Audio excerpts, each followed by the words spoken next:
Now, one of our promises here on Headlines Today and News Today at 9 has been that we will bring back news on prime time. And that's exactly what we are doing tonight with this major exclusive.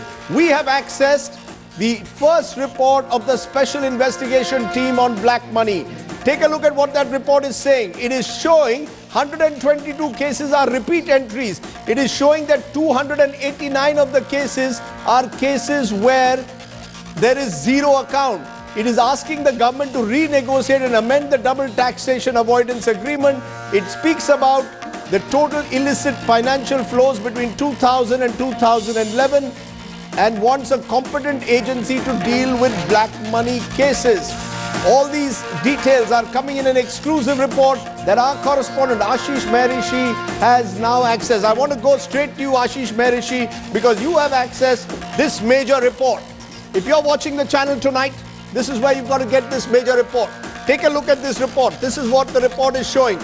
This is the major report. No details for 289 of the accounts out of 627. This is the major report that you need to see. The first report of the Special Investigation Team on black money is being broken here tonight on the News Today at 9 on Headlines Today. Ashish Maharishi is the reporter who has got that scoop, that report. Ashish, give us the big picture. I want to know first, if out of 628 accounts of the list provided by HSBC, you are saying, or this report is saying, there is no amount mentioned in 289 accounts. Wait. Are they saying that zero balance? Yes, it very clearly mentions, if you go to chapter 4, yes, it very clearly says that out of 628 people, specific amounts was mentioned against 339 persons and no amount was mentioned against 289 persons. It means zero balance is mentioned in 289. And out of that, 120 cases are repeat entries where there is joint account holders or beneficiaries or jointly associated with the accounts. So what are they investigating? This figure crosses 400. So out of 628 people that we're talking about, which includes 600 individuals, 613 individuals and 15 non-individuals, 289, there is zero balance. So what are they investigating? Let me again give our viewers a sense. 628 accounts, as Ashish says, 289 accounts, no amount has been mentioned. 122 cases, almost 20% of total entries are joint account holders or joint beneficiaries. Essentially, HSBC list has only 217 cases, not 628. That's one myth which is being broken and exposed tonight here on the News Today at 9. The second, out of a total of 319 account holders have admitted to having accounts with HSBC. I am told then in certain cases the CBI has only looked at about what, 9 cases? Around 9 cases. So 9 cases is all that the CBI has been able to look at so far. And despite the efforts by the SIT and the CBDT, Swiss authorities have not handed over any information about these 628 accounts. Give me more details, because I'm told CBDT has completed tax assessment only 65 of these cases. Yes, very true. In fact, the most important part here is that the assessment looks to be very, very, minuscule. Not only that, they have questioned the authority of CBDT, the way they have functioned. They said that, and especially the last government and this government as well, where they say the double taxation avoidance agreement should be amended. They said you go and renegotiate, because here the signing of double taxation avoidance agreement means that you cannot share data with other agencies like Enforcement Directorate and CBI, which means if there is a predicate offense, you cannot even investigate that how that money landed abroad. That is what we were discussing on the day that the government declared the list in Supreme Court. Ashish, the other point, the highest amount being investigated by the CBI, according to this report, is a Ponzi scheme. Yes. In this scheme, PACL Limited allegedly defrauded investors across the country to the tune of 650 crores in the garb of sale and development of agricultural land. This money was routed to 2 Australian companies, Pearl Australasia and Pearl Australasia Mirage 1. Now, what I'm trying to understand, what happened to these $1 trillion? Baba Ramdev told me $1 trillion. Someone else says it's going into billions. The highest amount being investigated. And what are we talking about? 650 crores. Mind it, this is not the part of the HSBC list. This is only the 9 cases that CBI has handed over and told SIT that we can, you along with us can investigate. So what we're talking about, that $1 trillion, $2 trillion, it is absolutely myth. This figure of what we're talking about, that, out of 620 628 names.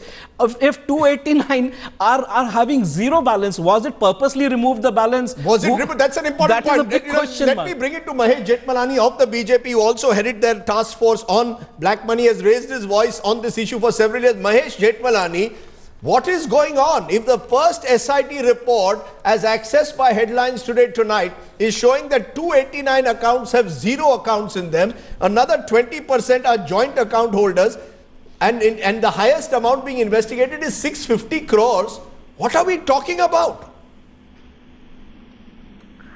Well, Rajiv, I mean, one thing is clear, that doesn't mean the accounts never had money. It means over a period of time, and these accounts came into the government's hand in 2008. It means over a period of time there's a cleaning up operation going on. And those who are guilty of any delay in this matter and invoking completely bogus excuses for that delay, such as the DTA, which doesn't apply, because remember, all this account was stolen by the French from the HSBC. It wasn't covered by DTA. All those are guilty of a serious offense of covering up and secreting money and aiding and abetting prevention of money laundering. You know, I can understand that, but at the end of the day, Mahesh, it also throws a bit of a question mark into the entire investigation that will take place now. If, as you are saying and are suggesting, that a lot of the money has been either taken out, then what are we talking about? What kind of black money are we actually going to get back into this country? Well, it's not an easy task, Rajdeep. After all, because of this delay, you have to trace the funds. But you know what? You can always find out that at the outset, what was the amount standing. And you've then got to make a request to the banks concerned. And by the way, according to Global Transparency, this amount was 500 billion to 1.5 trillion. This is only one branch of one bank we're talking about. I take that point. It's only the tip of the iceberg. Don't forget. I take that point, tip of the iceberg. But the fact is, HSBC, Sanjay Jha, has been the focus for the last few years. 628 cases. We've been given various big names that are going to be exposed in this. But as Ashish's report is now showing, that this may not quite be the big bust that we've been talking about if 289 of the cases have zero money in them. Razi, very frankly, people of India will have to wait a very, very long time to find a credit of 15 lakhs coming into their account. But what this really exposes is the political stunt that was carried out by the Bharatiya Janata Party during the election time. Because the bottom line is that if you look at the entire challenge of recovering black money, it's a lot more complex, and I'll agree with Mahesh on that one. The truth is that black money is actually being created in India. You see, the source of black money creation is India, in real estate transactions, in diamond trading, in mining, and so on and so forth. Now, if you don't know how to nip it in the bud, at the end of the day, people can take black money to multiple offshore centers, not just the Swiss banks. And the other point that we've got to keep in mind is that at the end of the day, this is driven by certain treaties, Rajdeep, which is not easy to amend because they were made on certain established international prudent norms which had their logic. Now, end of the day, this government has used black money instead of a national serious challenge as a political, issue at the time of elections to make the people of India believe that one political party was responsible for corruption. This is a systematic... hold on. The other flip side, Sanjay Jha, is that you allowed people to take out the money. There was enough time. In this entire period, people have taken out money. And there is evidence, here, Rajdeep. Yes. Now, if you see the last portion of the report... 1 minute. Sanjay, I'll take a minute. Just see the last portion of the report. It says, considering the aforesaid submission, in our view, appropriate directions are required to be issued to the central government so that the information which is available with the German government can be collected. The Germans have the information from 2011 onwards, and it is 2014. If the government of India has not taken initiative to take the data, then what is the investigation? Isn't it sham? The question is that what does this mean? And I want to take that to Mahesh Jethmalani as well. Mahesh, what happens to the investigation? What happens to this investigation? Rajdeep, it's not the end of the world. It just means that it's become more difficult because of the inaction of the last 3 years. And all those people who are guilty of that inaction in the previous government have aided and abetted money laundering. They're all guilty, and I'm not surprised that Sanjay Jha is resorting to a disingenuous argument of this being all political hype. It's not political hype. It is political corruption because you've allowed these people to get away in the last 3 years sitting on these accounts, and as was pointed out just now, in most of the cases, you have not even asked the Swiss, you have not even asked the bank concerned, the Germans concerned, to give you the full list. I mean, as far as the Germans are concerned, you haven't even dealt with them. They have offered it and you haven't dealt with it. So this is, the previous government has been hand in glove with all the tax evaders, with all the foreign account holders, and it's almost disingenuous to now suggest that this was a political stunt on the part of the Bharatiya Janata Party. This money will still come back, and I am confident. And the SIT has done the right thing by saying that we need further steps. We need to amend the DTAA treaties where the amendment is required. But in the case of both the French and the Swiss revelations, the French and the German revelations, the DTAA is not an obstacle. But the more I'm... Yes, go ahead. Here, yes. The most important aspect would be yes. that one needs to actually find out whether the original list actually had zero balance or was it manufactured. That's exactly it. That is something that I think that's the point that Ashish Mehrishi is making, which is, I think, the critical point. Did the Congress over these years, Sanjay Jha, allow people to get away? They may have had much more money in those accounts, and they were allowed to get away. Instead, what I find, most of the companies being investigated are either companies related to governments, like to government firms like STC. The amounts are 259 crores, 650 crores. Something somewhere has gone wrong. Well, let me tell you, Rajiv, that that these were stolen accounts which were given from HSBC Geneva to the French authorities. Now, you cannot take stolen accounts and make them legally enforceable because there are due processes of diligence, because no government is going to react until they establish authenticity. That's point number one. So let me tell Mahesh that there is no delay. In fact, the government under the UPA issued notices to several people who held accounts that were considered to be dubious. And a very, very important point that we cannot ignore. Right. If the SIT is serious under this government to get to the bottom of the issue, these balances, they were maintained in a bank. A bank has a history of transactions that monitors account movements. So if an account has been moved thereafter, it is still, there is a money trail, there is an audit trail that can establish what the source of the movements were. Okay. But if this government is not committed to it, Rajdeep, I can tell you right now on your channel, you are not going to see the return of black money. Well, you are not going to see the exposure of black account holders because this government has no intention to do so. Well, we will wait. We will wait to see. Given these revelations that are coming, remember, this is the first report. I think what we need to say, this is the first report of the SIT provided to the Supreme Court, scooped by Ashish Mehrishi. But what it suggests is that there is a tough, long road ahead for the government to bring back the money, to identify the account holders. As we once again, for the last time, tell you, 628 accounts were provided by HSBC. No amount is mentioned in 289 accounts. This means that almost half the account holders have been able to evacuate whatever funds they had before the CBDT could access their account statement. 122 cases, almost 20% of total entries, are joint account holders or joint beneficiaries. Essentially, the HSBC list is down at the moment to 217 cases which can be investigated. Out of these accounts, search and seizure has been carried out in 142 cases, survey in 8 cases, suo motu action in just 17 cases. So that is the extent at the moment of the investigation. So a long way to go ahead for the SIT, but clearly if this report is any indication, it's not going to be an easy task. Mahesh Jethmalani and Sanjay Jha joining us. Ashish Mehrishi, it's always great when a reporter scoops a report. You've got this report. I'm going to put it once again here. I hope this will now be looked at by political parties carefully, by the CBDT. We are hoping that they will now go beyond this HSBC list if they are to crack down on black money as the Prime Minister has promised. Thanks very much, Ashish, for that big breaking story that you've given us here right at the top of the program. Let me then go to another story that's developing and breaking this evening. Just ahead of the winter session of Parliament that begins in a couple of weeks, Prime Minister Narendra Modi has decided to reshuffle his union cabinet. That's right.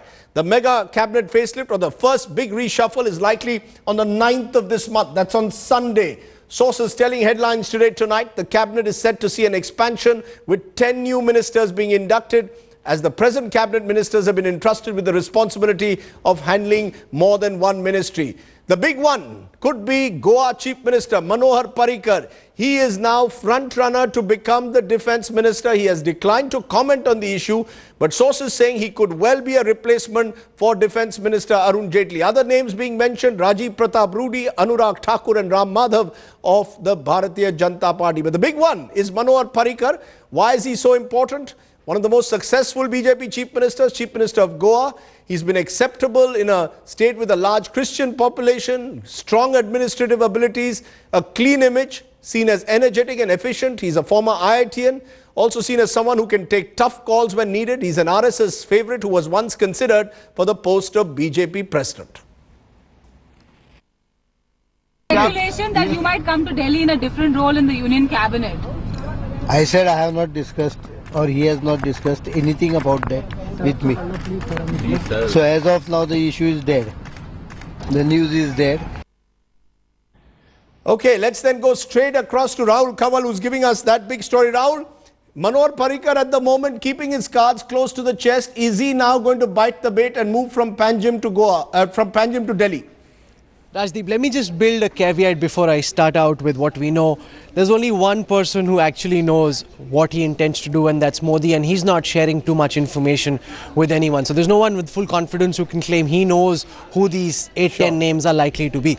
But that having been said, here's what we've gathered so far. There were 3 lists that were prepared over the past couple of weeks, lists seeking suggestions from the senior most BJP leaders, those whom Prime Minister Modi trusts implicitly, and they were asked to suggest who they would like should be included in the Union Cabinet. Amongst the names that are common between these lists, and that is important because these are names that are common, they're not finally decided, but these are names that are common amongst the list and therefore have the highest chance of going through. There is Suresh Prabhu, who the Prime Minister is taking with him to the G20 summit. He comes from the Shiv Sena. The Shiv Sena Supremo Uddhav Thackeray doesn't like his proximity with BJP leaders very much, but he's a hot favourite because of what he did under Vajpayee. His intellectual prowess makes him a hot favourite. He is likely to be inducted. He is definitely on the list that's been put together by these leaders that I spoke to. There's also Manohar Parrikar. Manohar Parrikar, when he was initially sounded out, was little reluctant. He said that he's king of his own kingdom, doesn't particularly fancy coming to Delhi, feels that he'll get corrupted, doesn't like the air of Delhi. Those sort of things that he told people who checked with him. But if push comes to shove, if the Prime Minister tells him, I need you here, Manohar, I don't think there would be much of an option but for him to come. There's also Jayant Sinha. Jayant Sinha, because Nirmala Sitharaman is overworked, Arun Jaitley's health has not been keeping up, and there is a need for an MOS in the Finance Ministry. He's worked abroad, can deal with international investors, global agencies. They don't want to make his father Chief Minister of Jharkhand, and therefore bringing Jayant Sinha in is also something that could be looked at. Chaudhary Birender Singh, given the fact that they brought him into Haryana, given the fact also, Rajdeep, that they made a non-Jat Chief Minister of Haryana, they have to reach out to the Jats of Haryana. Chaudhary Birender Singh is lobbying very hard. His name also on that list. He's hung in there. He's helped them in the election, so he is expecting a reward. So these are some names that are common. Okay. We can take this further as well. Okay, but the big name, as I said, will be Manohar Parrikar. Interesting to see if he becomes the country's first defence minister from the tiny state of Goa. Certainly someone who has the competence, many would say, to become the country's next defence minister. That's the big question, Rahul. We'll keep tracking that story. As you rightly said, no one knows what really is in Narendra Modi's mind. Hopefully we'll know by the 9th. Okay, someone whose mind we've been able to find a little bit more of today is Master Blaster Sachin Tendulkar. He unveiled his much-awaited autobiography, Playing It My Way, in Mumbai today. After the first copy was given to Sachin's mother earlier in the day, the next copy was presented to Sachin's first coach, Ramakant Achrekar, and Sachin was accompanied by his wife Anjali and brother Ajit Tendulkar. The galaxy of superstars included former teammates Saurav Ganguly, Rahul Dravid, VVS Lakshman, former test cricketers Ravi Shastri, Sunil Gavaskar, Dilip Vengsaka. Now, the only interview really that Sachin has given on his book is to his co-author and consulting editor at Headlines Today, Boria Majumdar. Listen to him as he spoke to Sachin on his book release. This special moment was presented.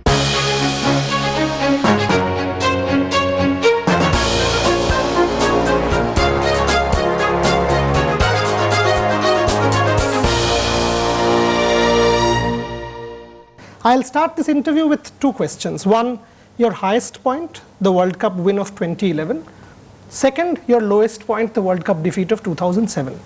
We've talked at length about 2011. In several of your public interviews, you've talked about your highest point. But in the book, you say 3 of your teammates did something very special for you. Why don't you tell my viewers what you did and what they did for you? See, the highest point was definitely the World Cup. But once we got back to the room, I remember the whole hotel was celebrating. Not just the hotel, but the nation. But once we got back, on our floor. All the room doors were open because that one particular floor was for players. All the doors were open. There was champagne flowing everywhere and loud music going on. Anjali was with me. Both of us went to my room, and the doors were open, and we both had flowers stuck in here and having champagne, and we both started dancing because, you know, it was such a massive moment in my life, something which I had waited for 22 years. And then from there on, the party continued. We went on the, I think, the higher floor somewhere, I don't remember, 17th or 18th floor, where one room was booked for us. And that is where three of your teammates, इन्होंने आपके लिए कुछ special किया था, Harbhajan and आप बताइए क्या किया? हरभजन, युवराज और विराट कोहली, तीनों ने वहाँ मेरे लिए गाना गाया था, तुझ में रब दिखता है, और मुझे बेसिकली एम्बैरेस किया था, मैं शर्माया था. Obviously I said कि what are you guys doing, क्या कर रहे हो यार तुम, सन्नी आज गाने दो, आज गाने दो, आज मौका है गाने का, गाना है, हम तीनों को ये गाना गाना है तुम्हारे लिए. और they all sang. I mean, it was बहुत एक स्पेशल मोमेंट था मेरे लिए, जो मैंने मेरे किताब में लिखा हुआ है. किसी को पता नहीं होगा ये, मगर ये एक मोमेंट ऐसा था कि मैं लाइफ में नहीं भूल सकता हूँ कभी. And when you went back home after that, and you've written about that as well, and you met your mother, it was very special. Yeah, when I went back home, my mother was there to receive me, and you know, for the first time actually I felt that I have done something really big and I've come back home. There have been number of occasions where, you know, my records were broken and new records were created and all that. I was happy, but I never had this feeling. This was, winning the World Cup was something really special. And then mother did aarti to me, and then put tikka and gave me a sweet to eat. I've never had that feeling, and I was literally, I mean, I was proud of myself. Entering the house, I felt that I've achieved something and I've come back home. From this high, you know, if I take you back 4 years to 2007, already the world is talking about, since the publication of the excerpts a few days back, the world is talking about your statements on Greg Chappell. I mean, obviously it must have hurt you, the way you opened up to me when we were doing the book together. That Greg Chappell period was one of the darkest in your career and in Indian cricket, isn't it? Yeah, it did hurt because, you know, I personally felt that Greg wasn't the right person to do the job. And to put it in short, he took Indian cricket behind. We were in a very good position when John ended his stint, and then from there on, you know, gradually the downfall started. The atmosphere I felt in the dressing room was something that I had never experienced in my career, and cricket was not enjoyable anymore. I didn't particularly enjoy, and if you ask my teammates, barring maybe one or two, the rest 13, 14 would speak the same language as I am speaking, that the environment was absolutely something that we didn't want. But Sachin, what was most shocking to me was those statements that a coach a few months before the World Cup comes to the best player's house, or arguably the best player's house, and says, you become captain, we'll take it from Rahul, and you and I will rule Indian cricket. That's surreal to believe. Yeah, I mean, many people would find that difficult to believe, but it actually happened where, you know, I was offered captaincy, and I said, this is the last thing I would want to do, because, you know, everyone is prepared for a particular captain, and Rahul is the one who should be leading, and I don't want to take over just before the World Cup. It was not just before the World Cup, but I would say a few months before that, and I declined, and possibly that didn't go well with him. When we are on Rahul, the other thing that in the book everyone's sort of going to talk about is Multan, the 194. Will you want to sort of just tell my viewers what exactly happened, or does it still rankle you? See, I mean, there are disagreements, and there are quite a few disagreements in the team, in the dressing room, in the team meetings, whatever. But they are always behind the doors.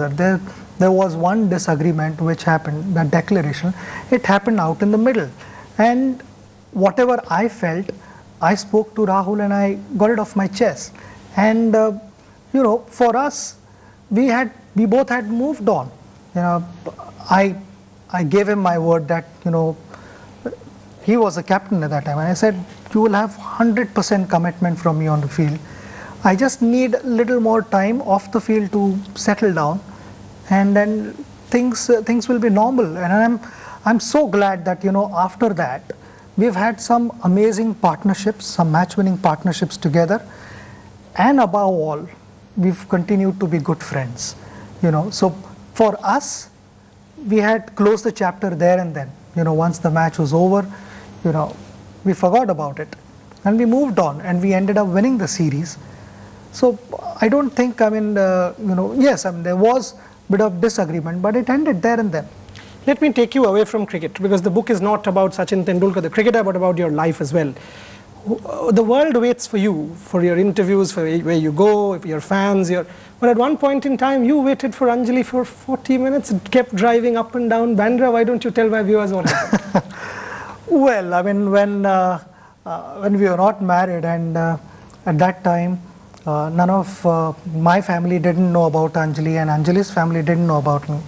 So we had to sort of, you know, time exactly how to meet, and those were the days where mobiles were not there. So, you know, from Bandra to Warden Road, it was a reasonable drive. You know, someone like Arjun, my son, will not understand because he's grown up where Sea-Link is there, and within 5 minutes, you know, you are in Worli from Bandra. But before that, to get to Worli, you would take about good half an hour or so, and from there another 15 minutes to Anjali's house. So she wasn't there. So I couldn't even go to a public booth to call what happened, why aren't you here to meet me? So I had to drive back all the way to Bandra, make a phone call, okay, I'm going to see you again in 40 minutes, and go back again to meet her, you know, just to spend some time with her and come back home. But those were the days where, you know, mobiles were not there. So thank God now mobiles are there. And while we keep talking about your